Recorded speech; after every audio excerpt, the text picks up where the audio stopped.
ये concept clear करना जरूरी हो गया है। क्या कंसेप्ट है कि विष्णु ब्रह्मा ने ब्रह्मा विष्णु शिव ने कितना ज्ञान है और इन ब्राह्मणों ने ऋषियों को कितना ज्ञान था और दुर्गा तक के ज्ञान की बीच में सारा पोल खुल जाएगी। वह कहा ब्रह्म तो ऊपर को भगवान ने उसकी पूजा करो बस। अब देखिएगा यह श्रीमद् देवी भागवत यानी देवी पुराण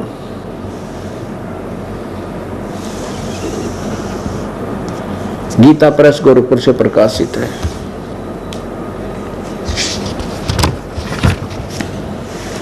संक्षिप्त श्रीमद् देवी भागवत सचित्र मोटा टाइप केवल हिंदी। इसके संपादक कौन है? हनुमान प्रसाद पोदार चिमनलाल गोस्वामी। ये कहां से प्रकाशित और छपी है? प्रकाशक में मुद्रक हैं गीता प्रेस गोरखपुर, गोविंद भवन कार्यालय कोलकाता का संस्थान। इसके 28 पृष्ठ को पढ़ेंगे हम। पुण्यात्माओं, जितनी बार भी खाना, जब भी समय रोटी का खाने का समय होता है और रुचिकर खाना लगता है तो समझो आप स्वस्थ हैं। और यदि आपको ये लगता है कि तो रोटी पर खाने में रुचि नहीं बनती, शाम को सुबह खाई थी, तो आप अस्वस्थ हो गए। इसी प्रकार जितनी बार भी भगवान की महिमा ज्ञान सुने और सुनाओ, ये समय बार बार थोड़ा ही मिलता है, तो अगर आपकी उतनी ही रुचि रहती है तो आप स्वस्थ हैं। क्योंकि भगवान की चर्चा हमने सपने में भी ना थी। हमने देखा अपने हमारे घर के सूत्या उठते नुकार दे जा खेत में, आज छुट्टी है इतवार की, जब रोटा ला काट के पशुओं का चारा ला और फिर वहां लेकर पढ़ले बैठ के भी दूसरी बात नहीं थी। सारा दिन ये काम पर खपले। अब दया हुई परमात्मा की, ये अमृत वर्षा। मान ले किसी की रुचि थी, सत्संग सुना जाता हुआ, सारे निराग जो है ना अज्ञान सुनकर आया करते थे, वह रुचि नहीं बनती थी। तो ये तो दया करी दाता ने कि सदा थोड़े हुआ करें ये मेले जो अब ला रखे मान ले कबीर भगवान ने। अब देखिएगा प्रथम पहला सकंद और श्री संक्षिप्त देवी भागवत पृष्ठ नंबर 28 पे। अब नारद जी बतावे हैं, सूत जी कहते हैं, व्यास जी के पूछने पर महामना नारद जी अत्यंत प्रेम पूर्वक उनसे कहने लगे। व्यास जी को बतावे हैं नारद जी। नारद जी ने कहा, महाभाग व्यास जी, तुम इस विषय में जो पूछ रहे हो यही प्रश्न मेरे पिताजी ने भगवान श्री हरि से किया था। देवादिदेव भगवान जगत के स्वामी हैं। लक्ष्मी जी उनकी सेवा में उपस्थित रहती है। दिव्य कौस्तुभ मणि उनकी शोभा बढ़ाती है। वे शंख चक्र गदा पद्म धारण किए रहते हैं। वे चराचर जगत के आश्रय दाता हैं, जगत गुरु हैं, देवताओं के भी देवता हैं। कौन? विष्णु जी के बारे में कह रहे हैं। नारद के ब्रह्मा जी बताए थे। ऐसे जगत प्रभु भगवान श्री हरि महान तप कर रहे थे। विष्णु तप कर रहा था, उनकी समाधि लगी थी। वे यह देखकर मेरे पिता ब्रह्मा जी को बड़ा आश्चर्य हुआ। अतः उन्होंने उनसे जानने की इच्छा प्रकट की। ब्रह्मा जी ने पूछा, प्रभु आप देवताओं के अध्यक्ष, जगत के स्वामी, भूत भविष्य एवं वर्तमान सभी जीवों के एकमात्र शासक हैं। भगवान फिर आप क्यों तपस्या कर रहे हैं और किस देवता की आराधना में ध्यान मगन है, किस भगवान की भक्ति कर रहे हो? मुझे असीम आश्चर्य हो रहा है कि आप देवेश्वर एवं सारे संसार के शासक होते हुए भी वे भी समाधि लगाए बैठे हैं। अब श्री विष्णु जी क्या जवाब देते? ब्रह्मा जी के विनित वचन सुनकर भगवान श्री हरि यानी विष्णु जी कहने लगे, ब्रह्मन सावधान होकर सुनो, मैं अपने मन का विचार व्यक्त करता हूँ। देवता दानव मानो सब यही जानते हैं कि तुम सृष्टि करते हो, मैं पालन करता हूँ, शंकर संहार क्या करते हैं। किंतु फिर भी वेद के पारगामी पुरुष अपनी युक्ति से सिद्ध करते हैं कि रचने पालने और संहार करने की जो योग्यता हमें मिली है उसकी अधिष्ठात्री शक्ति देवी है, यानी दुर्गा है। हम सभी उस शक्ति के सहारे ही अपने कार्य में सदा सफल होते हैं। सुवर्त प्रत्यक्ष और परोक्ष दोनों उदाहरण में तुम्हारे सामने रखता हूं, सुनो। यह निश्चित है कि उस शक्ति के अधीन होकर ही मैं शेषनाग की सैया पर सोता हूँ, सृष्टि होने पर जाग जाता हूँ और मैं सदा तप करने में लगा रहता हूँ। ये तप किसी वेद में ना गीता में कहीं नहीं लिखा। उस शक्ति के शासन से मैं कभी मुक्त नहीं रह सकता। कभी अवसर मिला तो लक्ष्मी के साथ सुखपूर्वक समय बिताने का सौभाग्य प्राप्त होता है। मैं कभी तो दानों के साथ युद्ध करता हूँ, अखिल जगत को भय पहुंचाने वाले दैत्यों के विकराल शरीरों को शांत करना मेरा परम कर्तव्य हो जाता है। और फिर क्या बताऊं आखिर में, ये 29 नंबर पृष्ठ है और पहला सेकंड ही चल रहा है। 28 पढ़ दिया, 29 पढ़ रहे हैं अभी हम। मुझे सब प्रकार से, विष्णु जी कह रहे हैं, मुझे सब प्रकार से शक्ति यानी दुर्गा के अधीन होकर रहना पड़ता है। उन्हीं भगवती शक्ति का, दुर्गा का मैं निरंतर ध्यान किया करता हूँ। ब्रह्मा जी, मेरी जानकारी में इन भगवती शक्ति से बढ़कर कोई दूसरा भगवान नहीं, देवता नहीं। और तेरे की अब आलिया और श्री कृष्ण जी के ज्ञान का, विष्णु जी के ज्ञान का, ये कहता कि मेरी जानकारी में दुर्गा तो ऊपर कोई भगवान कोई ना, मत इससे की भक्ति कराया करूं।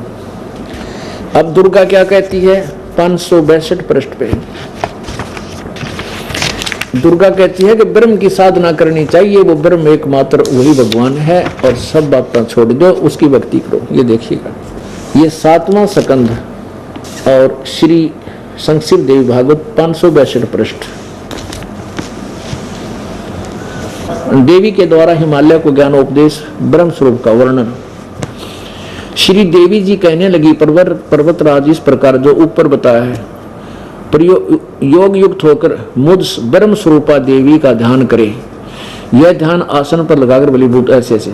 फिर कहती है कि उस ब्रह्म का स्वरूप बताया जाता और ब्रह्म के विषय में बताती है। उस ब्रह्म का स्वरूप क्या स्वरूप है यह बतलाया जाता है, जो प्रकाश रूप सबके अत्यंत समीप में स्थित हृदय रूपी गुहा स्थित होने के कारण गोचर नाम से प्रसिद्ध अर्थात परम प्राप्त है।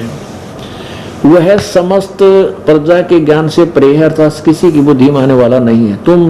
तुम जानो, जो परम प्रकाश रूप है, जो सूक्ष्म से अति सूक्ष्म है, जिसमें संपूर्ण लोक और इन लोकों में निवास करने वाले प्राणी स्थित हैं, वही ये अक्षर ब्रह्म है। यह दुर्गा की सुंडे उस कदे ब्रह्म का है, कदे अक्षर पुरुष, अक्षर ब्रह्म, और वही सबके प्राणी हैं, वही सबकी वाणी है और वही सबके मन है।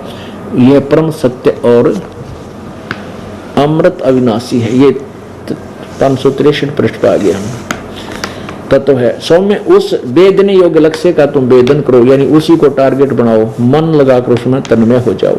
सौम्य उपनिषद में कथित महान अस्त्र रूप धनुष लेकर उस पर उपासना द्वारा तीक्ष्ण किया हुआ बाण संधान करो। अब और फिर भावनागुत चित्त के द्वारा उस बाण को खींचकर उस अक्षर रूप ब्रह्म को ही लक्ष्य बनाकर वेदन करो। पर्वण यानी ओम तो धनुष है, ओम तो उसका मंत्र है, जीवात्मा बाण है या भक्ति करे, और ब्रह्म उसका टारगेट हो, यानी ब्रह्म की पूजा करो। ओम मंत्र का जाप करके जीव को चाहिए ब्रह्म का जाप करे, उस एकमात्र परमात्मा को जाने, दूसरी सब बातें छोड़ दे। यह अमृत रूप परमात्मा के पास पहुंचने का पुल है। संसार समुद्र पार होकर अमृत रूप स्वरूप परमात्मा को प्राप्त कराने का ये सुलभ साधन है। जिस प्रकार रथ के ऐसे ऐसे उस हृदय में ही विधि पूर्व रूप में प्रकट होने वाले पर ब्रह्म संचरण करता है, अंतर्यामी रूप से वर्तमान रहता है। इस आत्मा का यानी भगवान का आत्मा का ओम के जाप के साथ ध्यान करो। इससे अज्ञान में अंधकार और सर्वथा परे और संसार समुद्र से उस पार जो ब्रह्म है उसको पा जाओगे, तुम्हारा कल्याण हो। दुर्गा कहे ओम का जाप कर ब्रह्म प्राप्त कर ले, उसकी पूजा करो और अन्य सब बातें छोड़ दे, दूसरी सब बातें छोड़ दे, उस परमात्मा को जानो। और यह सबका आत्मा ब्रह्म की पूजा करो। वो ब्रह्म लोक दिव्य आकाश में स्थित है, सत्सा है। आगे लास्ट में इसी का 563 में और देखो एक लाइन रहेगी नीचे, आकाश में वह ब्रह्म लोक में स्थित है। नीचे लिखा है यह संपूर्ण विश्व सर्वश्रेष्ठ ब्रह्म ही है, यानी सबसे श्रेष्ठ ये ब्रह्म है और सारा कुछ ये ब्रह्म, यानी आखिर में घुमा फिरा कर ब्रह्म पर ला छोड़ा कि ब्रह्म की पूजा करो, दूसरी सब बातें छोड़ दो। अब और देखो, अब फिर कहते हैं सतयुग में ब्राह्मण वेद के पारगामी बड़े पूर्ण विद्वान होते थे, दुर्गा की पूजा करते थे। इस ये 5 मिनट की दोहना इस लालटेन के चांदने में सारा कंसेप्ट क्लियर हो जाएगा कि कितना तो दुर्गा ज्ञान था। और कितना इन ब्राह्मण ऋषियों को ज्ञान था और कितना ब्रह्मा विष्णु महेश को ज्ञान था, वह के साधना करते थे। यही दुर्गा पुराण, देवी पुराण, इसके 414 पृष्ठ पे यानी छठे स्कंद में, ये देखिएगा छठा स्कंद श्री संक्षिप्त देवी भागवत 414 पृष्ठ पे। जन्मेजय ने पूछा, महाभाग किस युग में कैसा धर्म का स्वरूप है, इस संपूर्ण विषय को विशेष रूप से बताने की कृपा कीजिए। व्यास जी बोले, राजन यह निश्चय है कि सतयुग में ब्राह्मण वेद के पूर्ण विद्वान थे। अब सतयुग के ब्राह्मणों की यह स्थिति है, त्रेता द्वापर कलयुग में तो और लास्ट की बात है। उनके द्वारा निरंतर भगवती जगदम्बा यानी दुर्गा की आराधना होती थी।